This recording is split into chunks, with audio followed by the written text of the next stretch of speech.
Buenas noches, bienvenidos al Criminalista Nocturno.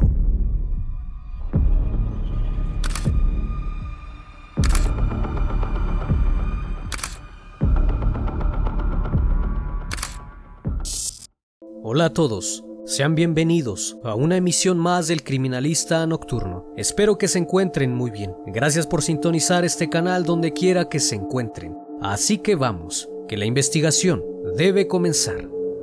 Los espectros del pasado conviven con nosotros. Incluso nos susurran al oído, viniendo como recuerdos una y otra vez. Pero hay recuerdos que nunca desaparecen. Recuerdos que muchas veces nos forman como personas. Ello a su vez puede llevarte a cometer admirables o temibles actos. La falta de amor y afecto puede influir en el comportamiento. Muestra de ello es el caso que estoy a punto de mostrarte, conocida como la Mujer Araña por sus vestimentas negras. Aileen Wuornos, quien es conocida como la primera asesina en serie de los Estados Unidos. Nació el 29 de febrero de 1956 en Rochester, Michigan, Estados Unidos, hija de Leo Dale Pittman y Diane Wuornos. Tuvo una infancia turbulenta. Sus padres se separaron antes de que ella naciera y su padre más tarde pasó tiempo en hospitales psiquiátricos, quitándose la vida en la cárcel en 1969 tras cumplir una condena. Su madre se había casado muy joven, con tan solo 15 años. Tuvo dos hijos, Kate y Aileen. Fue una niña infeliz, abandonada por sus padres y adoptada por sus abuelos a la edad de 4 años, quienes la sometían a extensos castigos y abusos. A la edad de 12 años, ella y su hermano descubrieron que sus padres realmente eran sus abuelos. Llevaba una vida de desenfreno, pues tuvo relaciones con muchas personas, incluyendo su hermano. A los 14 años, quedó embarazada sin su consentimiento y dio a luz en una casa de maternidad en Detroit. Fue así que el 23 de marzo de 1971 la echaron de casa. Al no saber qué hacer, dio al niño en adopción y se vio obligada a vivir en un automóvil que habían abandonado en un bosque. Aileen comenzó a trabajar como dama acompañante en el año de 1974, cuando todavía acudía a la escuela, utilizando el alias de Sandra Kretz. Tras tiempo de andar por las calles, llega a Colorado y ahí la encarcelan por conducir ebria, desorden público y por haber disparado un arma de calibre 22 desde un vehículo en movimiento. Además, se presentó un cargo adicional por no haber comparecido ante el tribunal.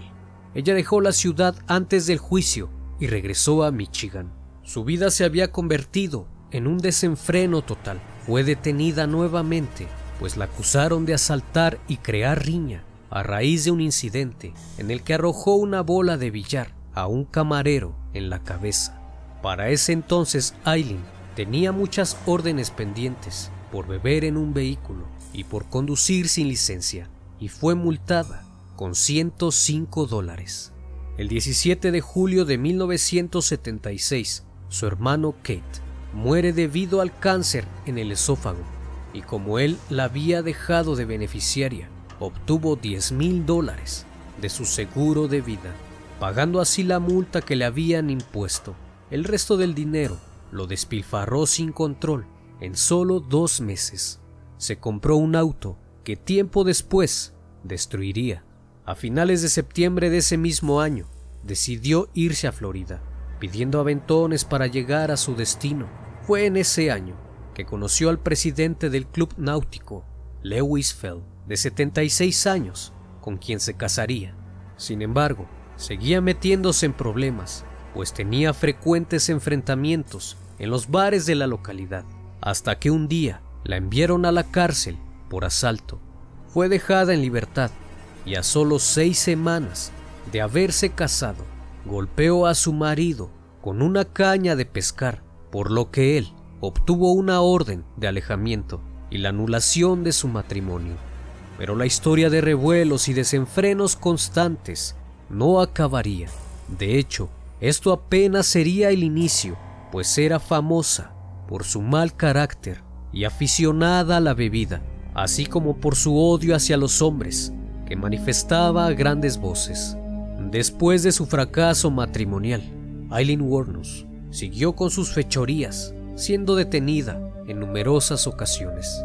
El 20 de mayo de 1981 la detuvieron en Florida por robo a mano armada y la condenaron a prisión el 4 de mayo de 1982, donde estuvo presa durante un año. El 1 de mayo de 1984 la detuvieron por intentar estafar con cheques falsos. Posterior a eso, en 1985 fue sospechosa del robo de una pistola y municiones. En aquel momento se hacía llamar Lori Christine Grobe, nombre usurpado de su hermanastra.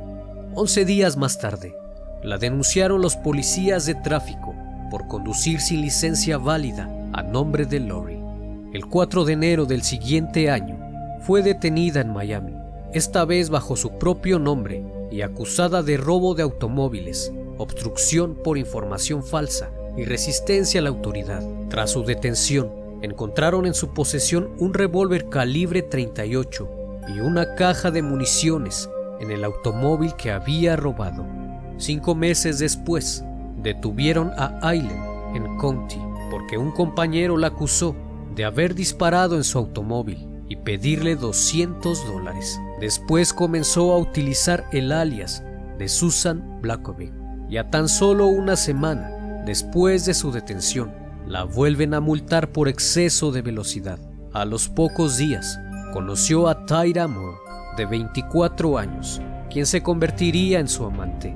El 23 de julio de 1988, Aileen, utilizando el alias de Susan Blackovic y Tyra Moore, fueron acusadas por el dueño del departamento donde vivían, en Daytona Beach, por actos vandálicos contra la vivienda. Habían arrancado las alfombras y pintado las paredes de un color marrón oscuro sin su consentimiento. Aileen siempre iba con un arma cargada. Trabajaba en paradas de camioneros y pidiendo aventón. En aquellos momentos le contó a Tyra los problemas que había tenido en su vida, refugiándose una en la otra. Llegó a estar con 40 o 50 hombres a la semana, llegando a gastar hasta $1,000 en esos 7 días que le servían para pagar sus noches en viejos hoteles y comida rápida. No era la vida con la que había soñado, pero por lo menos se iba manteniendo, a pesar de tener algunas malas experiencias con tipos desagradables que se iban sin pagarle en ocasiones, y poco a poco las humillaciones y todo lo desagradable que había sido su vida irían tomando forma de venganza. El 30 de noviembre de 1989, mientras trabajaba su ya conocida profesión, daría un paso más a su carrera delictiva, comenzando a asesinar hombres, siendo su primera víctima Richard Mallory, quien sería encontrado a solo unos días de su desaparición por 2 hombres que buscaban chatarra vieja para vender. Al parecer, les llamó la atención una alfombra enrollada que estiraron para comprobar si todavía estaba en buen estado, y en el interior apareció un cadáver parcialmente descompuesto. El cuerpo fue identificado como Richard Mallory, un vendedor de productos de electrónica que había desaparecido el 1 de diciembre de 1989. Todos los indicios indicaban un robo. Aileen declararía un año después que el sujeto empezó a comportarse de manera violenta y que ambos entablaron una discusión. Durante la lucha, sacó su arma con la intención de intimidarle, pero él hizo caso omiso de sus advertencias y tras temer por su vida, no tuvo más remedio que dispararle. Después afirmaría que había sido muy difícil para ella, pues el hombre gritaba y pedía ayuda. En un momento pensó en ayudarle, pero después pensó que la denunciaría, así que accionó su arma en 4 ocasiones. Después de eso lo envolvió con un trozo de alfombra y lo llevó en el mismo Cadillac para abandonarle en un lugar donde creía que nadie le buscaría jamás, el vertedero En junio de 1990 apareció otro cuerpo en un bosque muy cercano. Esta vez se trataba de David Apper, un obrero de la construcción de 43 años, quien había desaparecido un mes antes. Todo lo que llevaba encima era una gorra de béisbol. A partir de aquí, cada mes se fue hallando un cuerpo, dando un total de 6 personas. Todas las víctimas eran de mediana edad, hombres de raza blanca y con trabajos que requerían movilidad a lo largo de la carretera principal de Florida. Las víctimas eran identificadas como Charles Clarkston, de 40 años, empleado de un rodeo; Troy Bors, de 40 años, vendedor ambulante; Charles Humphrey, comandante de la Fuerza Aérea, de 56 años y retirado, con Walter Gino Antonio, y posiblemente también Peter Sims. En todos los casos se hallaron indicios de robo. La investigación desde el principio se desarrolló en Ocla, la ciudad más grande de Marion County, con el sargento Bruce Munster, quien tras su larga experiencia afirmaba que se trataba de una mujer, pues los cuerpos encontrados tenían disparos en el cuerpo y no en la cabeza, pues a su experiencia, un mayor porcentaje de los hombres siempre disparan a la cabeza de sus víctimas, mientras que curiosamente las mujeres suelen apuntar al resto del cuerpo, y al lapso de poco tiempo se darían cuenta que tenía la razón. En julio de 1990, un vehículo se estrelló contra una valla de la reserva India Seminole. Al auxiliar a las personas del accidente, estas se rehusaron y huyeron enseguida del lugar. Esto llamó la atención a varias personas, quienes denunciaron el suceso. Gracias a las descripciones de los testigos, no tardaron en averiguar que el vehículo pertenecía a Peter Sims, un hombre desaparecido desde hacía poco más de un mes. Tras varias investigaciones, la policía pudo llegar a identificar a las 2 mujeres que iban en el vehículo. Una era Aileen Wuornos y la otra Tyra Moore, su pareja. En enero de 1991, la policía buscó a Tyra y la acusó del robo del coche. Asustada por este contacto con las autoridades, decidió entregar a su examante. Se desmoronó y dio a conocer una historia terrible a la policía. Declaró que Aileen Wuornos había cometido todos los asesinatos a varios hombres y los había despojado para comprarle a ella valiosos regalos con el botín. Mostró las alhajas que afirmaba Aileen había sustraído a sus víctimas y condujo a la policía al lugar que usaba para guardar sus pertenencias, donde aparecieron más objetos propiedad de estos hombres. Ambas fueron detenidas y solo Aileen fue retenida y relacionada con los crímenes, con varias pruebas en su contra: el coche robado, huellas digitales y cigarros con su ADN en el lugar de los misteriosos crímenes. En el interrogatorio, el capitán Steve Binger declaró que cuando le mencionó los nombres de estos hombres, ella confesó haberlos matado, aunque se piensa que podía haber disparado contra otros 3 hombres más. Aileen se declaró autora de solo 6. Para ese entonces se le conocía ya bajo el sobrenombre de la Mujer Araña, debido al atuendo de cuero negro que siempre portaba. Parecía satisfecha de explicar a la policía cómo encontraba a estos hombres. Les explicó que no quería separarse de Ty y quería darle una mejor vida. Su modus operandi era pedir aventón en la autopista. Entonces ella convencía a la víctima para que mantuvieran relaciones con ella, indicándole que condujera hacia un lugar solitario. Allí lo mataba, le despojaba del dinero y las joyas y salía huyendo con el coche. En algunas ocasiones disponía de un vehículo para buscar a su presa, y en este caso simulaba haber sufrido una avería, encendiendo una luz para traer un conductor de paso, y de nuevo usaba sus artimañas para hacerles caer en su trampa. Aileen Wuornos nunca llegó a explicar el significado de los 9 balazos que le propinaba a cada hombre, aunque el capitán Steve Binger dio su propia versión sobre tal comportamiento. Cuando acechaba a una víctima, por aquellas carreteras solitarias. Realmente buscaba a su padre.